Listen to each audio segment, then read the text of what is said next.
This is an introduction to thesis statement. So first let's talk about what a thesis is. You've probably heard the term before. Maybe you know that it's the most important part of your essay, and that if you don't have an effective thesis, it's going to be really hard to pass the assignment, or maybe you don't know very much about a thesis at all. So a thesis is one, sometimes two sentences that expresses the main idea or the main argument of the essay. It should be near the end of the introduction. A good rule of thumb is to put your thesis at the very end of the introduction, because in academic essays in English, that's where it's conventional to place the thesis, or just somewhere near the end of the introduction.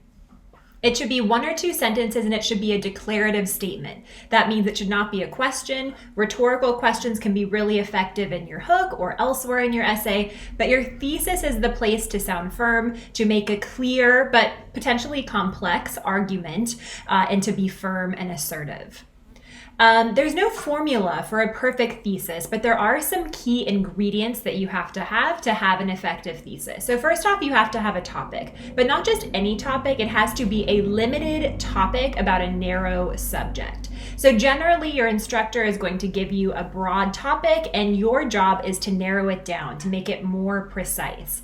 Generally, a topic is not just the name of a short story or an idea, right? A topic is not just hills like white elephants or gun control. It's something much more specific about those kind of vague general topics. So your first job is to narrow down your topic to focus on something that's a reasonable scope given the length of the assignment. You also have to have a main argument. For most essays, you're writing an argument, right? You're making a persuasive argument. Occasionally, you might be asked to write a descriptive essay or a narrative essay where you're not so much arguing, you're just making a main point. In this class, though, you're pretty much always writing argumentative essays. That means your arguments have to be debatable. We'll talk more about that later. Those are the two absolutely required ingredients. The third ingredient is optional, but I find that A-level essays tend to have it. It's the significance, or the so what. Why does your thesis matter? What's at stake? Why should anyone read your essay? It's tough, though, to do this without sounding kind of preachy or without sounding sort of high schooly or juvenile. You don't want to say something like, and my thesis is so important because that's just a little bit too on the nose. It's a little bit too obvious. So if you can add the significance, a call to action, or why should we care? Why does your thesis matter? How does the thesis change the way we've been viewing a certain topic or a certain idea? That's wonderful. If you can't do it without sounding sort of preachy or making an announcement, then you might just need a little bit more practice. You can think of the thesis as a contract with the reader. What you're saying to the reader is, this is my argument, and my entire essay will be about this argument and nothing but this argument. And in exchange, the reader agrees to read it. Now, I will always read your essays if you're in my class regardless, but in the real world, people will often stop reading something if the writer goes off on a tangent. So think of it as a contract. Your thesis should answer the following questions: how, why, or so what.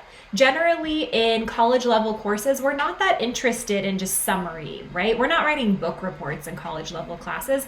We're focusing on analysis. So your thesis generally should be an answer to a how or a why, and not a what question, but a so what or who cares type of question. If your thesis doesn't answer one of those questions, if your thesis just answers a who, what, where, when, or why, or a who, what, where, or when question, then it's probably not going to be all that analytical and complex.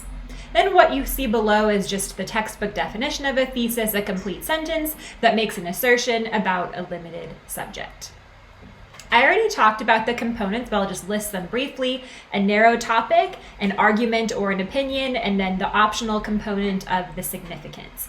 There's one other optional component, though, and that is what's called a plan of development. Some instructors or some textbooks call this a blueprint or a list thesis. That's where you list the subpoints of your thesis. In other words, you list what you're going to talk about in each body paragraph. Those are fine if you're writing a short essay. If you're writing the generic high school level essay that's 5 paragraphs, intro, 3 bodies, and a conclusion, that's fine. But generally in college level classes, you're writing longer essays, so you might not want to use a plan of development thesis where you list the subpoint of each paragraph in an essay that's 7 or 8 or 10 pages, because then it's going to be pretty listy. Also, it limits you. If you list your ideas in order, you have to follow that order throughout your essay. So plan of development is great for a short essay, but it's not ideal for a longer essay. Let me just show you two examples of the two types of thesis statements, and these are really basic thesis statements. We're going to be writing thesis statements that are even more complex than these as we continue this semester. Here's an example of that plan of development thesis. Los Angeles politicians should encourage population density in order to improve citizens' health, foster civic engagement, and increase property values. So in different colors, I've highlighted the different subpoints or the list of ideas, right? The plan of development. So you can see that this thesis has a topic. What is the topic? What is the narrow or specific topic? It's whether or not we should have population density in LA, right? Whether we should have people living in duplexes or apartments or in sprawling ranch homes. Is there an argument about that that's debatable? Yes, it's saying that politicians should encourage it, that population density is good. That's debatable, right? There are some people who don't like population density. That's why maybe they live out in the suburbs or in rural areas. There's some people who love population density. That's why they live in cities. So that's a debatable argument about the limited topic. But like I said, this one has a plan of development. It lists the reasons. The first is to improve citizens' health. So the first reason that's listed, if I do a plan of development thesis, that has to be what I talk about in the first body paragraph. The second reason that's listed, to foster civic engagement, since that's the second thing I mentioned, that has to be the second body paragraph. And the third, increase property values, that has to be the third body paragraph. So a plan of development keeps your essay nice and organized, but you can see that it sort of boxes you in, which is why it's not as ideal for longer essays, but it's fine for shorter essays. A main point thesis is just your default thesis. It's a thesis that does not list out each of your subpoints of your body paragraphs. Let me show you an example. Through its contrasting river and shore scenes, Mark Twain's Huckleberry Finn suggests that to find the true expression of American democratic ideals, one must leave civilized society and go back to nature. So there's no list of subpoints there. There's just a main complex argument about Huckleberry Finn. Now, we're not reading this class. This is purely a hypothetical example that I found from another source, but hopefully you can see how it makes a debatable argument about the text, and it uses this word through. That's really a good sign. If you notice that a thesis statement has a word like through or because or since or although, that tends to mean that the thesis is going to provide a reason for something. It's going to be more analytical. It's going to answer those how or why questions. That is a good thing. I'm going to talk more about that in my advanced thesis statement lecture about how to turn a B thesis into an A thesis, but we'll leave it at that for now. There are several things you want to do when you're assessing whether or not your thesis statement is going to work. So you want to run it through a checklist. And kind of like the Goldilocks idea of thesis statements, a thesis statement has to be just right. So the first thing you want to double check is that your thesis is not too broad. If your thesis is really sweeping in general, that's really a good topic for a book, not a good topic for an essay, and you're going to end up having an essay that's very vague and devoid of any specifics or concrete information.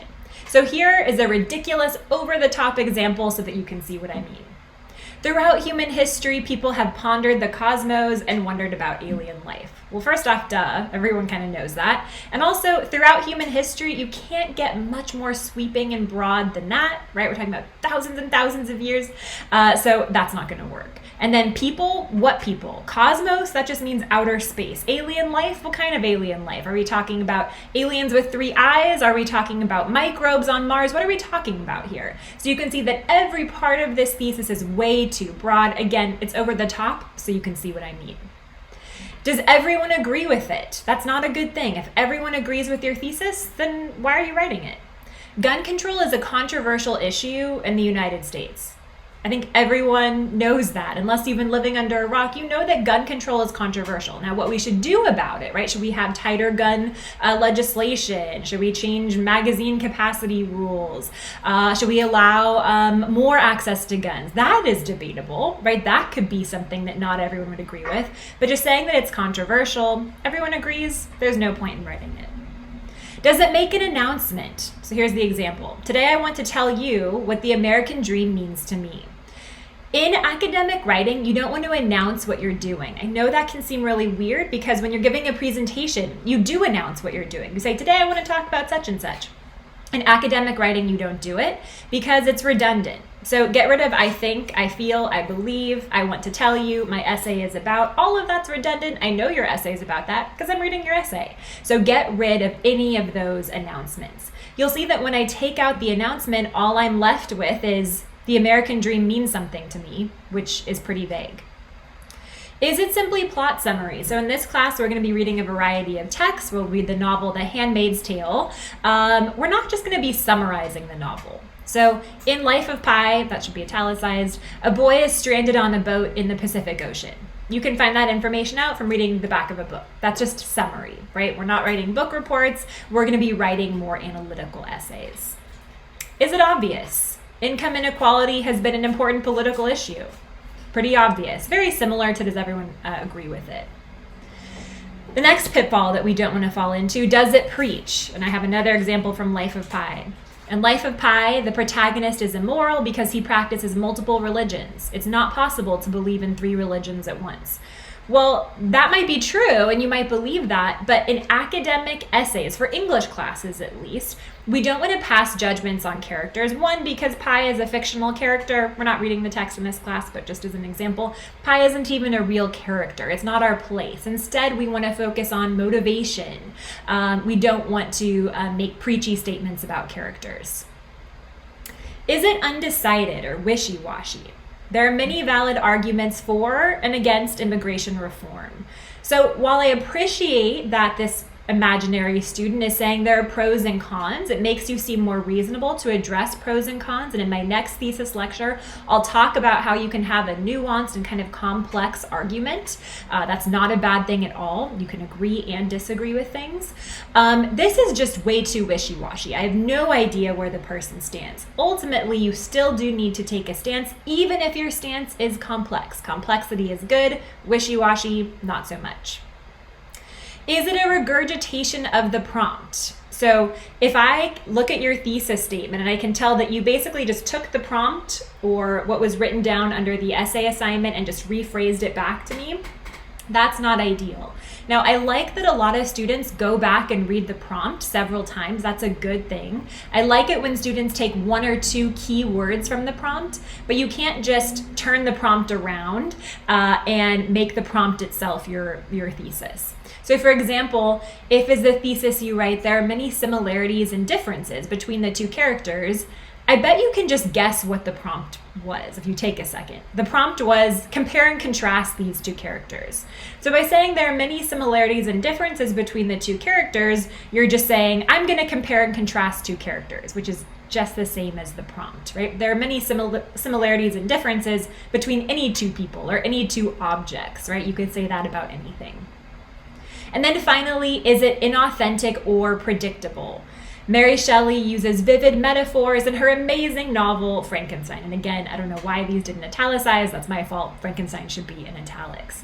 So it sounds nice, I guess. It's kind to Mary Shelley, but what it is just sort of a pat on the back to the author. It's not really saying anything about Frankenstein. It also just seems sort of predictable, like the student is thanking me for choosing a novel that they liked, which I really appreciate, but that's not going to work for a thesis statement. Also, it's sort of a given that a novel as famous as Frankenstein uses vivid metaphors. So you don't want to write thesis statements that are just telling the teacher what you think the teacher wants to hear or complimenting the writer. Those aren't really making sophisticated arguments about the text. You can see more about thesis statements on the next lecture, how to kind of troubleshoot your thesis and how to go from a B-level thesis to an A-level thesis.